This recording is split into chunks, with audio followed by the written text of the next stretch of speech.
पृष्ठ संख्या 8। बुद्धिजीवियों का षड्यंत्र। चित्रकूट के घाट पर भाई संतन की भीड़, तुलसीदास चंदन घिसे तिलक करे रघुवीर। तुलसीदास का जन्म उत्तर प्रदेश के बांदा जिले में राजापुर गांव में हुआ था।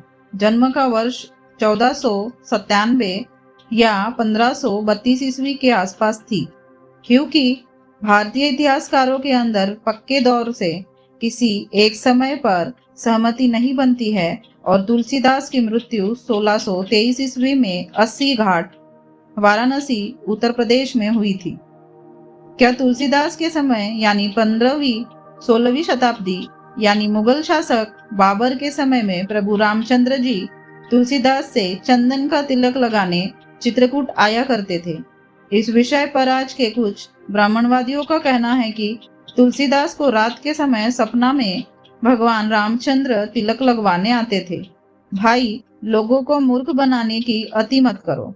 जानबूझकर कुछ धूर्त लोगों ने भारतीय समाज के इतिहास को तोड़ मरोड़ कर लिखा है, जिससे आज का समाज काफी दिग्भ्रमित है। तुलसीदास की लेखनी सही लग रही है आपको क्या ऐसा हो सकता है? तुलसीदास सदा हरि चेरा, कीजय नाथ हृदय मह डेरा। ये हनुमान चालीसा का 40वां श्लोक है। क्या पाठकगण इसका अर्थ बता सकते हैं? अर्थ: तुलसीदास सदा हरि या भगवान की सेवा किए हैं, इसलिए नाथ या प्रभु आप मेरे हृदय में रहे। तुलसीदास का जन्म 1497 1532 ईस्वी में और राम जी का जन्म कब? रामायण कथा के अनुसार ये पूरी दुनिया को मालूम है कि हनुमान जी प्रभु राम जी और सीता जी की सेवा किए हैं। फिर भी हनुमान जी आज तक स्वयं कभी भी या किसी भक्त से भी कहलाना पसंद नहीं किए कि हनुमान जी प्रभु की सेवा किए हैं। इसलिए श्री राम जी, कृपया आप हनुमान जी के हृदय में रहे। लेकिन तुलसीदास को देखो, राम जी कब जन्म लिए या नहीं लिए, सही या गलत किसी को पता नहीं। लेकिन तुलसीदास मुगल शासक बाबर, अकबर के समकालीन थे, ये सबको पता है। फिर बताओ, जब दोनों का जन्म साथ नहीं था तो सेवा का प्रश्न कैसा? फिर भी ये हर हनुमान चालीसा पढ़ने वाले से क्यों कहलाना चाहते हैं? तुलसीदास अपनी झूठी प्रशंसा क्यों करवा रहे हैं? क्यों भ्रम फैला रहे हैं? इससे अच्छा होता कि हर हनुमान चालीसा पढ़ने वाले भक्त चालीसा पढ़ते समय कहते कि मैं अपना नाम सदा हरि चेरा, कीजय नाथ हृदय मह डेरा। कारण साफ है, ये हनुमान चालीसा जिसको श्रद्धा पूर्वक हर भक्त लोग पढ़ते हैं, यह हनुमान चालीसा तुलसीदास के जन्म से पहले का है या कब का है ये पता नहीं है। लेकिन हम आप सभी को तुलसीदास का एक घुसपैठिए छंद के माध्यम से अपनी वाहवाही लूटने की नीयत साफ दिख रही है। ये तो अपने मुंह मियां मिट्टू वाली बात है। जैसे किसी सेठ जी का मकान मजदूर बनाता है, परंतु लोग या मजदूर कहता है कि सेठ जी मकान बना रहे हैं क्योंकि वह सेठ जी का मजदूर है। उसी प्रकार से ये तो ऐसा ही हुआ कि पूजा आप करें और कहें कि तुलसीदास सदा पूजा या सेवा किए हैं, यानी आप तुलसीदास के मजदूर। अगर किसी की प्रशंसा ही करवाना था तब सबसे बेहतर होता कि बजरंगबली की करवाते। जैसे बजरंगबली सदा हरि चेरा, कीजय नाथ हृदय मह डेरा। तुलसीदास के ऊपर सबसे बड़ा प्रश्न चिन्ह। तुलसीदास जिस जन्मतिथि में पैदा हुए और जो जन्म लेने का स्थान रहा था, क्या उस पर किसी ने कभी गौर किया है क्या? तुलसीकृत रामचरितमानस में लिखा मिलता है, राम जी जहाँ खेले वहाँ गुलेला मंदिर है, जहाँ पढ़ाई की वहाँ वशिष्ठ मंदिर है, जहाँ बैठकर राज किया वहाँ मंदिर है, जहाँ खाना खाया वहाँ सीता रसोई है, जहाँ भरत रहे वहाँ भरत मंदिर है, वहाँ हनुमान मंदिर है, कोप भवन है, सुमित्रा मंदिर है, दशरथ भवन है, आदि ऐसे कई सुंदर सुंदर मंदिर हैं। सबसे बड़ी बात है कि इन सब मंदिरों की उम्र पुरातत्व विभाग के अनुसार 700-800 साल है। यानी ये मंदिर तब बने जब भारत का पाल वंश के बाद छोटे छोटे राजपूत राजाओं का उदय हो गया था और उनके दरबार में ब्राह्मण नाम की प्रजाति वास करना शुरू कर दिया था। और आगे उसी जगह संभवतः बाबर ने उस मंदिर को तोड़कर बाबरी मस्जिद बनवाई। अब सबसे बड़ा प्रश्न यह खड़ा हो जाता है कि जिस बाबरी मस्जिद को आज भारतीय स्वाभिमान के ऊपर कुठाराघात व आताताई बाबर का कलंक बोला जाता है।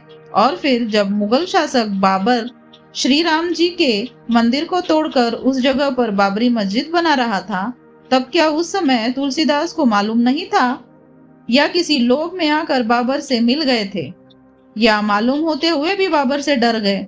आखिर सच क्या है? तुलसीदास इसकी चर्चा या जानकारी कहीं लिखे क्यों नहीं?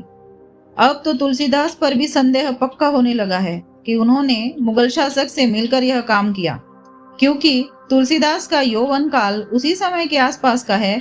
इतिहास कहता है कि 1528 में ही बाबर ने राम मंदिर तोड़कर बाबरी मस्जिद बनवाई थी।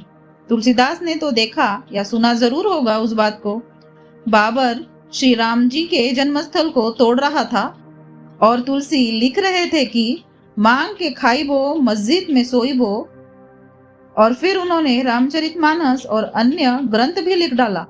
राम मंदिर के टूटने का और बाबरी मस्जिद बनने का क्या तुलसीदास को जरा भी अफसोस न रहा होगा? उस समय तुलसीदास की एक और पुस्तक विनय पत्रिका भी निकालती थी। उसमें भी मुगलों के आतंक या मंदिर को तोड़े जाने की चर्चा क्यों नहीं लिखा गया? हिंदुओं पर जजिया कर, टैक्स लगाने जैसी बातों को क्यों नहीं लिखा?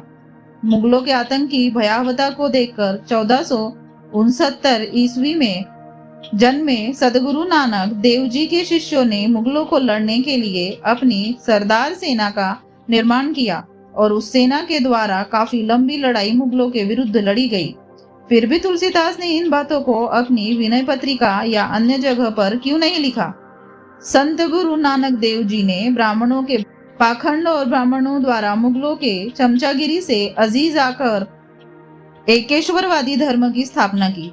फिर भी तुलसीदास ने इन सब बातों को छोड़कर ब्राह्मणों की पाखंड नीति का समर्थन कर भारतीय सभ्यता को नुकसान पहुंचाया। क्यों? क्या बाबर के आतंक का प्रभाव तुलसीदास पर था, या बाबर के बाद हुमायूं का भय हुआ? हुमायूं के बाद अकबर का आतंक हुआ? तुलसीदास ने इस मुगलिया आतंक को कहीं लिखा क्यों नहीं? आपको क्या लगता है, तुलसीदास को डर था या मुगलों से मिलकर हिंदू एकता को छिन्न भिन्न करना था? अकबर के दरबार में नवरत्न रहे टोडरमल तुलसीदास के काफी अच्छे मित्र माने जाते थे। इसकी चर्चा तुलसी जयंती पुस्तक में भी मिलती है। आखिर तुलसीदास ने हिंदू समाज को धोखा क्यों दिया? ज्ञातव्य हो कि ब्राह्मण लेखकों के अनुसार तुलसीदास की मृत्यु अकबर के पुत्र जहांगीर के समय 1623 ईस्वी में हुई थी। इसलिए आज यह उक्ति समाज में प्रचलित है कि भारत में लेखक या पंडित अपनी बुद्धिमानी से ज्यादा समाज में व्याप्त अशिक्षा और गरीबी की वजह से सर्वश्रेष्ठ बना बैठा है। अब आपको सही और गलत का आकलन करना है।